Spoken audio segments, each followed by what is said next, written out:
The Swineherd. There was once a poor prince who had a kingdom.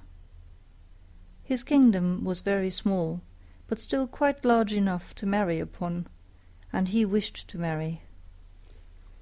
It was certainly rather cool of him to say to the emperor's daughter, "Will you have me?" But so he did, for his name was renowned far and wide, and there were 100 princesses who would have answered, "Yes, and thank you kindly." We shall see what this princess said. Listen. It happened that where the prince's father lay buried, there grew a rose tree, a most beautiful rose tree, which blossomed only once in every 5 years, and even then bore only one flower. But that was a rose. It smelt so sweet that all cares and sorrows were forgotten by him who inhaled its fragrance. And furthermore, the prince had a nightingale, who could sing in such a manner that it seemed as though all sweet melodies dwelt in her little throat.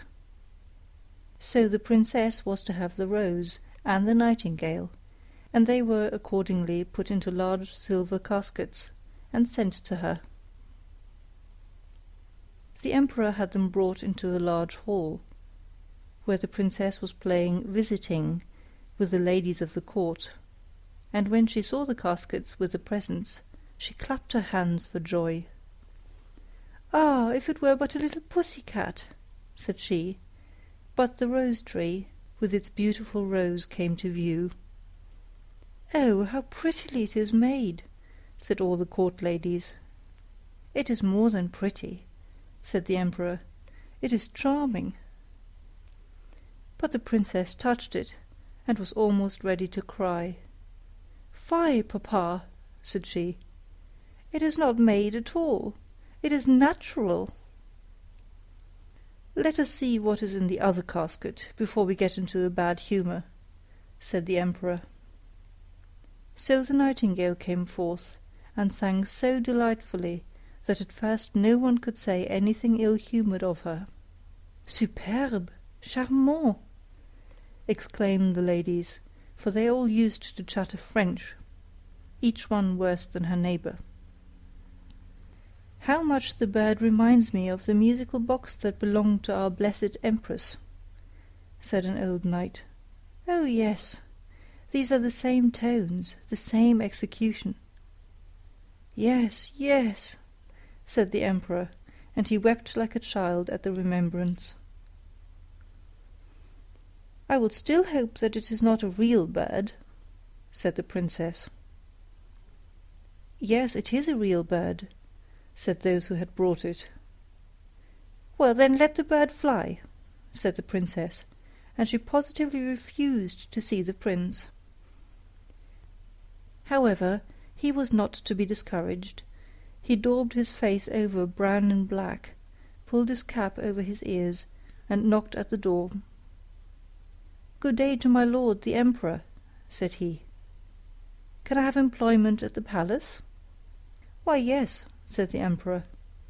"I want someone to take care of the pigs, for we have a great many of them." So the prince was appointed imperial swineherd. He had a dirty little room close by the pigsty, and there he sat the whole day and worked.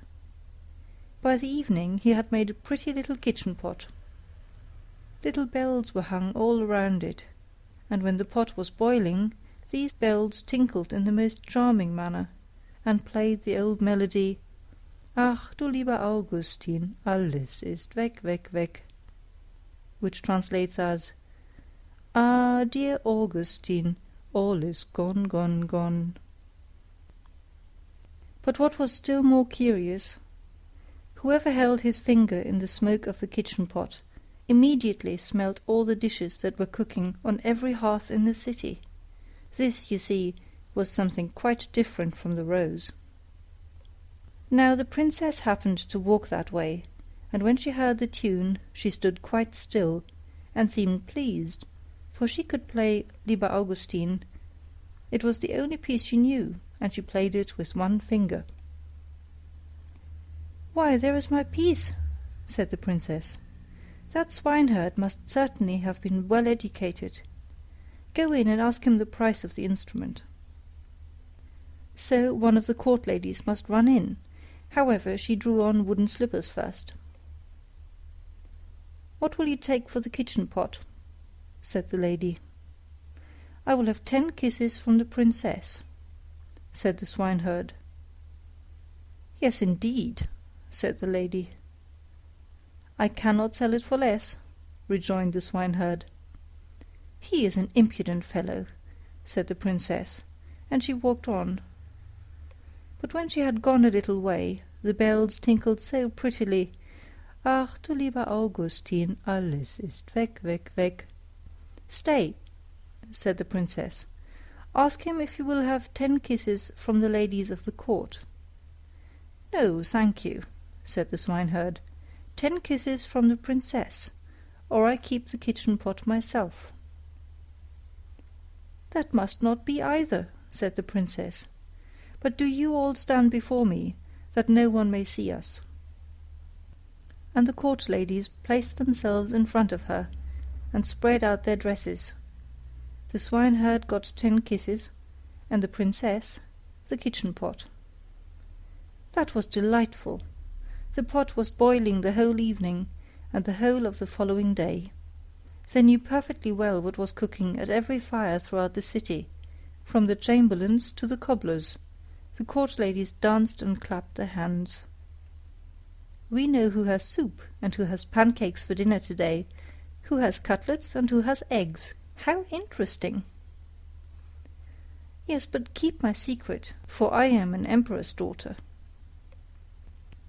The swineherd, that is to say, the prince, for no one knew that he was other than an ill-favoured swineherd, let not a day pass without working at something. He at last constructed a rattle, which, when it was swung around, played all the waltzes and jig tunes which have ever been heard since the creation of the world. "Ah, that is superbe!" said the princess when she passed by. "I have never heard prettier compositions. Go in and ask him the price of the instrument, but mind, he shall have no more kisses." "He will have 100 kisses from the princess," said the lady who had been to ask. "I think he is not in his right senses," said the princess, and walked on. But when she had gone a little way, she stopped again. "One must encourage art," said she. "I am the emperor's daughter. Tell him he shall, as on yesterday, have 10 kisses from me, and may take the rest from the ladies of the court." "Oh, but we should not like that at all," said they. "What are you muttering?" asked the princess. "If I can kiss him, surely you can. Remember that you owe everything to me." So the ladies were obliged to go to him again. 100 kisses from the princess," said he, "or else let everyone keep his own." "Stand around," said she, and the ladies stood round her whilst the kissing was going on. "What can be the reason for such a crowd close by the pigsty?" said the emperor, who happened just then to step out on the balcony. He rubbed his eyes and put on his spectacles. "They are the ladies of the court. I must go down and see what they are about." So he pulled up his slippers at the heel, for he had trodden them down. As soon as he had got into the courtyard, he moved very softly, and the ladies were so much engrossed with counting the kisses, that all might go on fairly, that they did not perceive the emperor. He rose on his tiptoes. "What is all this?" said he, when he saw what was going on, and he boxed the princess's ear with his slipper, just as the swineherd was taking the 86th kiss. "March out," said the emperor, for he was very angry, and both princess and swineherd were thrust out of the city. The princess now stood and wept, the swineherd scolded, and the rain poured down. "Alas, unhappy creature that I am," said the princess. "If I had but married the handsome young prince! Ah, how unfortunate I am!" And the swineherd went behind a tree, washed the black and brown colour from his face, threw off his dirty clothes, and stepped forth in his princely robes. He looked so noble that the princess could not help bowing before him. "I am come to despise thee," said he. "Thou wouldst not have an honourable prince. Thou couldst not prize the rose and the nightingale, but thou wast ready to kiss the swineherd for the sake of a trumpery plaything. Thou art rightly served." He then went back to his own little kingdom, and shut the door of his palace in her face.